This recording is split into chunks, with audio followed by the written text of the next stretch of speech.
Shift हुई थी 135 और वैकेंसीज तो आपके सामने है केवल 62,907 वैकेंसीज आई थी। 2019 में 1,03,769 वैकेंसीज आई थी, शिफ्ट हुई थी 99 के बाद। अगर मैं बात करूं 2025 यानी कि अब 2018 का पेपर हुआ था 2019 में और 2019 का पेपर हुआ था 2022 में, ये भी आप नोट कर लेना।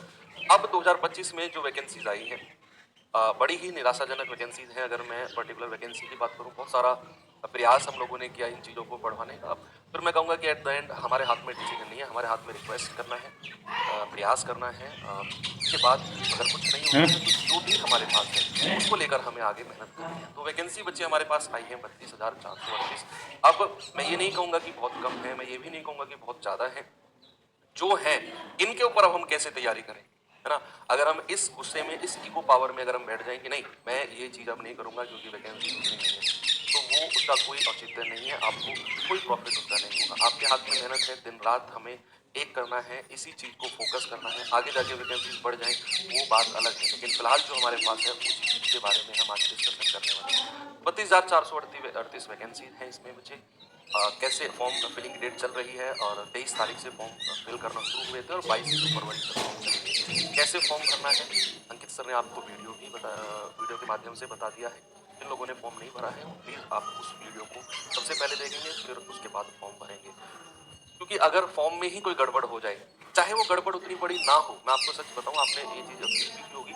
हम कोई फॉर्म भरते हैं, कोई गड़बड़ हमारे किसी भी स्पेलिंग में हो जाती है, तो थ्रू आउट द प्रिपरेशन, पूरी तैयारी के दौरान कहीं ना कहीं हमारे दिमाग में वो चलता रहता है कि यार ये फॉर्म में गड़बड़ हो गई, कहीं ऐसा ना हो कि मैं पूरी मेहनत करूं और लास्ट में जाकर फिर कंप्लेंट के टाइम पर मुझे वहां से निकाल दिया जाए।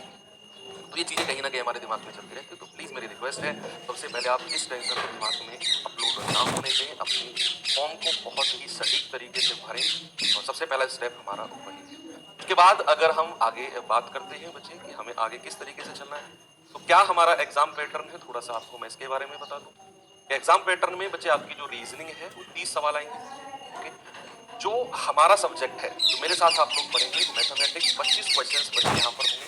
इनके बारे में किस तरीके से सिलेबस हमें कंप्लीट करना है, हर एक उस बच्चे को मैं साथ लेकर चलूंगा जिसने आज तक ये भी नहीं पता कि मैथ में चैप्टर कितने होते हैं, और उस बच्चे को मेरा टारगेट रहेगा।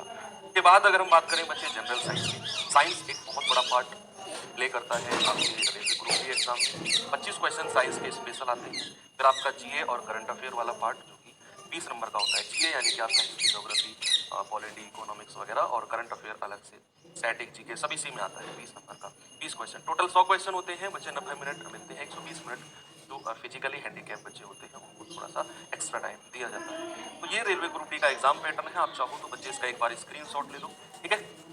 तो अब मैं आपको थोड़ा सा ऑफिशियल सिलेबस भी दिखा देता हूं कि जो हमारा मैथ्स है, रेलवे ने जो आपका ऑफिशियल सिलेबस दिया है नोटिफिकेशन में, ये आपका ऑफिशियल नोटिफिकेशन है। अब ये नोटिफिकेशन में जो आपका मैथ्स का सिलेबस दिया हुआ है, थोड़ा सा मतलब उतना एलेबोरेट करके नहीं दिया है, बस कुछ जनरलाइज चीजें आपकी लिख दी है। मैंने क्या किया है, आपके जो 2019 और 2022 में एग्जाम हुआ था उसके सारे जो पीवाईक्यूज हैं उनको एनालाइज किया, चैप्टर वाइज चीज़ों को डिस्ट्रीब्यूट किया, ये देखा कि आज जब बच्चों के साथ हम तैयारी करेंगे किस चैप्टर पे हमें ज़्यादा फोकस करना है, इक्वली फोकस करेंगे, किस पर कम करेंगे, कहाँ से चीज़ें ज़्यादा पूछी जाती हैं, थोड़ा सा वो मैं आपको दिखा देता हूँ। बच्चे अगर मैं बात करूँ सिलेबस की, तो ये आपके सामने सिलेबस है। सबसे पहले आप क्या करो, इसका ना स्क्रीनशॉट ले लो, ठीक है। ले लिया होगा आपने स्क्रीनशॉट। अब पर्टिकुलर अगर हम चैप्टर वाइज बात करें तो नंबर सिस्टम से 1 से 2 सवाल पूछे जाते हैं। शुरुआत हम नंबर सिस्टम से करेंगे, संख्याओं का ज्ञान क्या होता है ना, क्या नंबर्स होते हैं, कैसे कैलकुलेट होते हैं, कैसे हमें करना है।